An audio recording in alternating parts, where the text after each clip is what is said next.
प्यारे बच्चों, आज हम हिंदी व्याकरण की पुस्तक से पाठ 6 पढ़ेंगे। इसका नाम है वचन, नंबर्स। तो चलिए आइए मेरे साथ पढ़ते हैं। बगीचे में 4 लड़के पतंग उड़ा रहे हैं। 3 लड़कियां सैर कर रही हैं। एक बच्चा झूला झूल रहा है। बगीचे में 2 बेंच हैं। एक कूड़ेदान भी है। अब ध्यान दीजिए, रंगीन शब्द हमें वस्तु के एक या एक से अधिक होने के बारे में बता रहे हैं।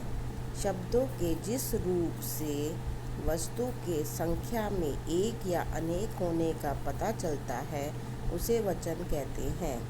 अब लड़के बहुत सारे हैं ना, अब ये संख्या में ज़्यादा हैं तो ये बहुवचन है।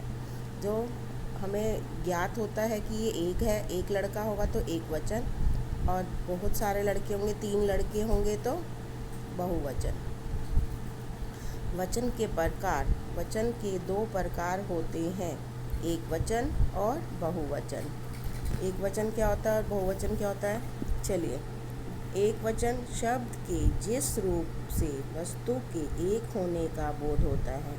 अगर वो वस्तु एक चीज़ है तो वो एक वचन होगी, और अगर वो संख्या में है, बहुत सारी संख्या में है, तो वो बहुवचन होगी, उसे एक वचन कहते हैं। जैसे लड़का, बकरी, पुस्तक।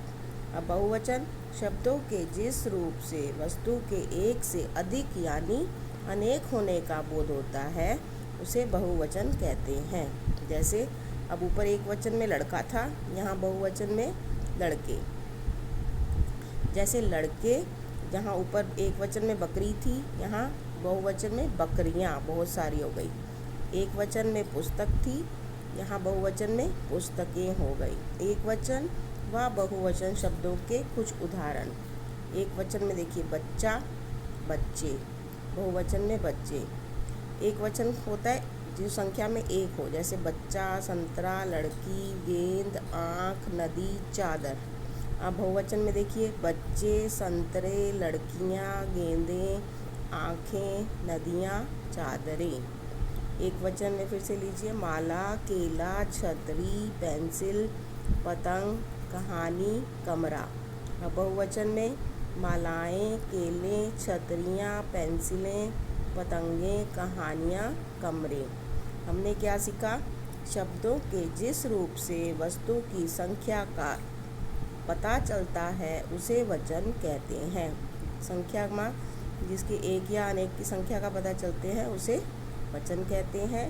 शब्दों के जिस रूप से वस्तु के संख्या में एक होने का पता चलता है, जो एक चीज़ बताता है उसे हम क्या कहते हैं? एक वचन कहते हैं। शब्दों के जिस रूप से वचन के संख्या में एक से अधिक, अगर एक से वो ज़्यादा होती हैं, पता चलता है उसे हम बहुवचन कहते हैं। तो बच्चों, इस पाठ को आपने पढ़ना है और ये एक वचन बहुवचन को याद करना है। धन्यवाद।